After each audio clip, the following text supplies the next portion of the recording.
Oke, baik saudara-saudara, kembali lagi bersama saya di Oloan King Channel. Salam sejahtera buat kita semuanya. Apa kabar nih dengan kalian? Semoga kita semua dalam keadaan sehat dan berada di lindungan yang Maha Kuasa. Di video kali ini, saudara-saudara, di sini kita dapat mendengarkan salah satu pernyataan dari netizen. Itu saya kutip dari TikTok ya. Peci merah ya. Seperti apa pernyataannya? Langsung saja kita saksikan. Jokowi dan Iriana ditangkap KPK juga. Ya, inilah dia Ini peci target merah ya, perlawanan saudara-saudara, Hasto. yang Seru saya kutip buka-bukaan. dari salah Lihat satu videonya akun TikTok sebelum ya. dihapus. Mari kita saksikan. Salam Pancasila. Saya tahu kalian semua pasti bingung kalau mengikuti video-video saya sebelumnya, karena memang itu detail, runut, teratur, terarah, terukur dari awal sampai akhir tujuan. Ya, ini saya persimpel. Ya, saya sederhanakan saja supaya kalian paham. Tentang apa? Tentang ruwetnya atau memanasnya kasus Hasto tersangka oleh KPK. Ya, ini valid, banyak buktinya. Jadi gini, nggak usah ruwet-ruwet, nggak usah muter-muter. Ternyata target Hasto ketika dia diadili adalah Jokowi dan istrinya Iriana juga diadili. Itu clear.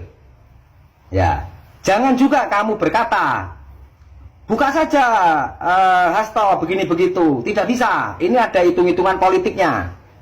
Ya, karena PDIP pasti beli apa yang orang lain jual, apalagi hanya sekelas Jokowi. Itu valid, clear. Ya. Nah, ini pertarungan politik, bukan pertarungan hukum, apalagi sosial atau budaya. Ya, jadi kalian harus memahami pertarungan politik itu ya seperti ini. Gitu ya. Nah, rupanya Hasto mungkin tidak urus, tidak mikirin. Ya, misalnya nanti dia membuka kasus Erlangga, apalagi sekelas Bahlil.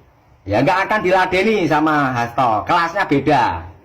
Ya, nah, pertarungan sebenarnya ini adalah antara Megawati dan Jokowi. Kenapa? Ya wajar seorang ibu marah ketika orang yang awalnya bukan siapa-siapa lalu ditarik, dipungut, ya, lalu dijadikan wali kota, dijadikan gubernur, terakhir dijadikan presiden. Lalu dengan enaknya, ya, tanpa adab meninggalkan ibunya. Ya, ibunya marah, kan gitu, ya. Nah, kalau ibunya melawan kan nggak sebanding. Ya, apa pengalaman Jokowi? Siapa Jokowi? Kalau Megawati kan jelas pengalamannya luar biasa. Ya, semenjak dia memegang PDI menjadi PDIP, ya, dijolimi. Dan Megawati ini anak mantan presiden pertama, sang proklamator. Jadi nggak seimbang ya kalau Megawati melayani Jokowi, maka diajukanlah Hasto sebagai Iya, baik sekjen. saudara-saudara, itulah dia pernyataan dari peci merah, salah satu netizen. Kita sudah mendengarkannya. Bagaimana nih menurut tanggapan kalian atas pernyataan dari beliau, peci merah? Silahkan tinggalkan di kolom komentar ya. Sebentar, jangan di skip dulu. Di sini kita kembali membahas tentang di mana Ketua MPR Ahmad Muzani menyatakan Presiden Prabowo Subianto dan Wakil Presiden Gibran Raka Buming Raka merupakan pemimpin negara yang sah secara konstitusional. Muzani menyampaikan hal tersebut merespons tuntutan Forum Purnawirawan TNI yang meminta Gibran dicopot dari jabatan.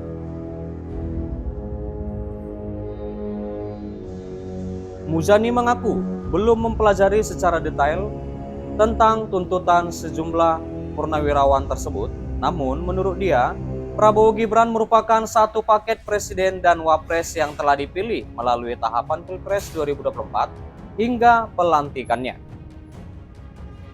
Muzani juga menjelaskan bahwa berdasarkan perolehan suara yang direkapitulasi ya oleh Komisi Pemilihan Umum atau KPU, itu Prabowo Gibran dinyatakan unggul dibanding dua pasangan calon lainnya. Muzani juga menyatakan meski hasil Pilpres 2024 sempat digugat, Mahkamah Konstitusi pun menyatakan kemenangan mereka tidak ada masalah dan sah. Maka pada tanggal 20 Oktober 2024, atas keputusan tersebut, Majelis Permusyawaratan Rakyat mengadakan prosesi pelantikan. Itu adalah prosesi pelantikan Presiden dan Wakil Presiden hasil pemilihan umum 14 Februari 2024. Jadi Prabowo adalah presiden yang sah, Gibran adalah wakil presiden yang sah, ucap Muzani di Kompleks Parlemen MPR DPR DPD Senayan Jakarta pada Jumat 25 April 2025 ya. Nah, lalu apakah tuntutan mengenai pencopotan Gibran dari jabatan Wapres itu bisa mengganggu soliditas? Nah, lalu saudara-saudara, apakah tuntutan mengenai pencopotan Gibran dari jabatan Wapres itu bisa mengganggu soliditas maupun jalannya pemerintahan? Muzani kembali menyebut dirinya belum mempelajari detailnya. Saya tidak tahu bagaimana karena saya belum mempelajari. Sementara itu, Wakil Ketua Umum Partai Golkar Ahmad Doli Kurnia menyebut bila mengacu pada peraturan perundang-undangan, penggantian wakil presiden tanpa alasan yang jelas tak bisa dilakukan. Alasannya jabatan presiden dan wakil presiden sudah satu paket. Doli pun menyebut bahwa keputusan-keputusan politik sudah diatur dalam sistem hukum Indonesia. Soal posisi presiden dan wakil presiden itu juga sudah diatur dalam konstitusi kita. Dia itu satu paket, kata Doli di Kompleks Parlemen Senayan pada Jumat ya. Dan sistem ketatanegaraan Indonesia, kata beliau, berbeda dari negara-negara yang lain, tidak pernah ada. Saya menemukannya aturan-aturan yang kemudian bisa menggantikan begitu saja seorang wakil presiden karena dia satu paket. Kata Doli ya, itu yang merupakan anggota Komisi 2 DPR RI, dan ia mengecualikan presiden atau wakil presiden yang tak lagi bisa menjalankan fungsi jabatannya, misalnya mereka meninggal dunia, tidak mampu melaksanakan tugas secara permanen, sakit, ataupun terjerat masalah hukum. Selama memang tidak ada aturannya ya, kita jalan berdasarkan peraturan perundang-undangan yang berlaku saja, baik yang ada di konstitusi maupun undang-undang yang berlaku. Lanjut Doli. Di sejumlah media sosial pun beredar 8 tuntutan politik yang disampaikan oleh Forum Purnawirawan Prajurit TNI. Sejumlah purnawirawan seperti Jenderal TNI Purnawirawan Fahrul Razi, Jenderal TNI Purnawirawan Tiasno Swedarto, Laksamana TNI Purnawirawan Slamet Soebijanto, dan Marsekal TNI Purnawirawan Hanafi Asnan menandatangani dokumen itu pada Februari 2025. Iya, baik saudara-saudara, sampai di sini dulu pertemuan kita, pembahasan kita, di mana kita juga sudah mendengarkan pernyataan dari salah satu netizen yaitu Peci Merah. Seperti apa tanggapan kalian? Silahkan tinggalkan di kolom komentar ya. Dan juga kita sudah membahas tentang di mana Ketua MPR tanggapi tuntutan Forum Purnawirawan TNI soal pencopotan jabatan Gibran Raka Buming Raka. Dan terima kasih juga buat saudara-saudara yang sudah menonton, yang sudah support aku, terima kasih. Jangan lupa di like, berikan komentar kalian di bawah, dan please share video ini dan subscribe dan nyalakan loncengnya. Terima kasih.